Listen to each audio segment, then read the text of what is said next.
कल्पना कीजिए, एक ऐसा देव जिसके पास तलवार नहीं, पाश है, जिसकी सेना नहीं, 1000 आंखें हैं, जिसका कोई मंदिर नहीं, फिर भी वो हर जगह है। उनका नाम है वरुण, जल के देव, सत्य के पहरेदार, ब्रह्मांड के न्यायाधीश। अब कल्पना कीजिए, इसी देव ने एक बार खुद एक ऋषि की पत्नी का अपहरण किया, न्याय का रक्षक, खुद अपराधी बन गया और उस ऋषि के क्रोध ने पूरा समुद्र सुखा दिया। इसी देव ने एक राजा को पुत्र दिया, राजा ने शर्त तोड़ी और वरुण ने उसके शरीर का जल ही दूषित कर दिया। रावण ने इसी देव के महल में विजय स्तंभ लगाया, लेकिन उसी समुद्र के किनारे उसका सर्वनाश हुआ और इसी देव ने एक टूटे हुए ऋषि को मृत्यु से वापस खींचा, क्योंकि वो ऋषि उसका पुत्र था। आज की इस यात्रा में आप जानेंगे वरुण देव की वो कहानियां जो ग्रंथों में दबी रह गईं। ये उस देव की गाथा है जिसने ब्रह्मांड का न्याय थामा हुआ है और जो देव भुला दिए गए पर उनका पाश आज भी कसा हुआ है। सोचिए, ऋग्वेद के जमाने में इंद्र भी वरुण के बराबर नहीं थे। वरुण देव महर्षि कश्यप और माता अदिति के पुत्र हैं। वो 12 आदित्यों में से एक हैं। उनकी पत्नी का नाम है गौरी। उनका वाहन है मकर, एक दिव्य जीव जो मगरमच्छ और मछली का मिश्रण है, और उनका सबसे प्रसिद्ध अस्त्र है पाश, वो दिव्य रस्सी जो हर झूठे को, हर पापी को, हर धोखेबाज को जकड़ लेती है। वरुण देव सिर्फ जल के देव नहीं है, वो ऋत के रक्षक हैं। ऋत यानी ब्रह्मांड का वो सत्य और नियम जिसके बिना सूरज नहीं उगता, नदियां नहीं बहती, जीवन नहीं चलता।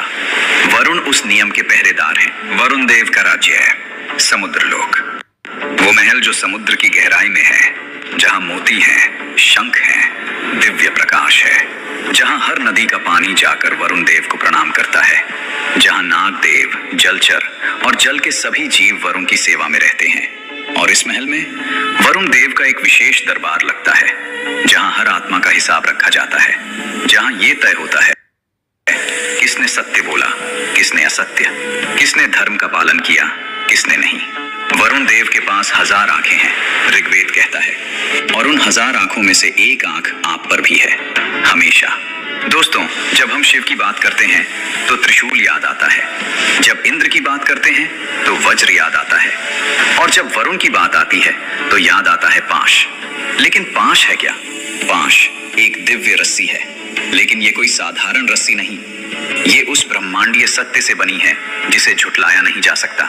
जब कोई पाप करता है, जब कोई झूठ बोलता है, जब कोई किसी निर्दोष को कष्ट देता है, तब वरुण देव का पाश उस इंसान की तरफ बढ़ता है, धीरे धीरे, बिना आवाज के, और एक दिन जकड़ लेता है। लेकिन क्या आप जानते हैं, यमराज के धर्मराज बनने से बहुत पहले वैदिक काल में वरुण देव ही वो सर्वोच्च सत्ता थे जो ये तय करते थे कि किसने धर्म का पालन किया और किसने नहीं, किसने सत्य बोला और किसने झूठ, किसने किसी का भला किया और किसने धोखा दिया। इसीलिए ऋग्वेद में ऋषि वरुण से प्रार्थना करते हैं, हे वरुण देव, अगर मैंने जाने अनजाने कोई पाप किया हो तो मुझे अपने पाश से मुक्त करो। यानी उस जमाने के लोग समझते थे पाप का फंदा लगता है धीरे धीरे, और वरुण ही उससे मुक्त कर सकते हैं। दोस्तों, महर्षि वशिष्ठ का नाम तो आप सबने सुना होगा, भगवान राम के गुरु, राजा दशरथ के कुल गुरु, सप्त ऋषियों में से एक।